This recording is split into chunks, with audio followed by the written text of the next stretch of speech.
রোশনাই, কথার মার প্যাচে না তুমি গরিমাকে চুপ করাতে পারবে না, সেটা চেষ্টা করে কোনো লাভও নেই। সুরঙ্গমা মুখার্জি নিজেই তোমাকে মেয়ে বলে স্বীকার করেন না, তাহলে আমরা কোন দুঃখে স্বীকার করতে যাব? তোমরা মানো বা না মানো তার উপর কি সত্যিই কিছু নির্ভর করে? দেখো, আমরা দুজন অ্যাডাল্ট মানুষ, আমরা চাইলে একসঙ্গে থাকতেই পারি। আর এইরকম ঘটনা যে পৃথিবীতে প্রথমবার ঘটবে এমনটাও তো নয়। হ্যাঁ, তুমি তো সব সময় এটাই চেয়ে এসেছো, আর লুকিয়ে লুকিয়ে আরণ্যকের সঙ্গে যোগাযোগ রাখছো তার জন্য। গরিমা দিদি, তুমি কিন্তু ভুল করছো। আমি কিন্তু লুকিয়ে লুকিয়ে স্যারজির সঙ্গে যোগাযোগ রাখিনি। ও, আপনারা এখানে? আমি ক্যাব বুক করে দিয়েছি, আসুন। কেন বাদশা? কিছু টাকার দরকার থাকলে তুমি দিয়ে দিতে পারতে। কষ্ট করে ক্যাব বুক করার কি ছিল?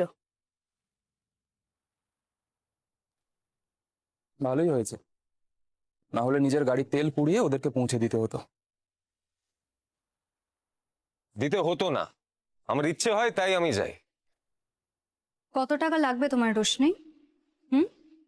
কত টাকা লাগবে? কি ব্যাপারে?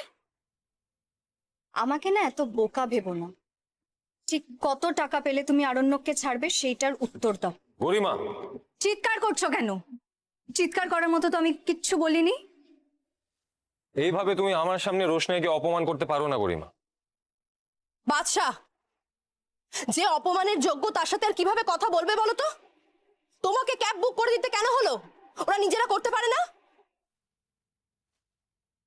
আরে মা, প্লিজ তুমি থামবে, এসব কথা কেন বলছো? যেটা জানো না তার ব্যাপারে কিছু বলো না প্লিজ।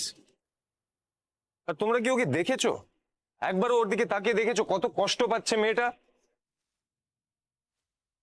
আর সেও যদি কষ্ট পেয়ে কিছু করে বসে তাহলে কি জবাব দেবে?